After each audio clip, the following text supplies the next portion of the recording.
Hey guys, so how do you access TikTok Shop on the phone? So particularly in iPhone, this is a very common issue. So let's just go ahead, open the TikTok here. On newly downloaded apps like this one, for example, it doesn't show the store here. So what I'm gonna need you to do is, this is really easy to fix. Now go ahead and click the three dots right here and go to privacy and settings privacy. Click here on the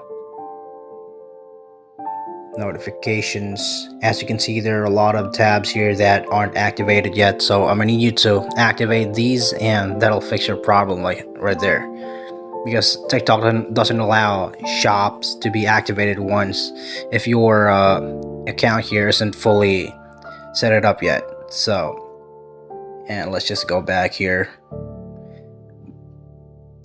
go back, and there you go. As you can see, the shop is fully activated now. Let's just go ahead and stroll here too, just to make sure.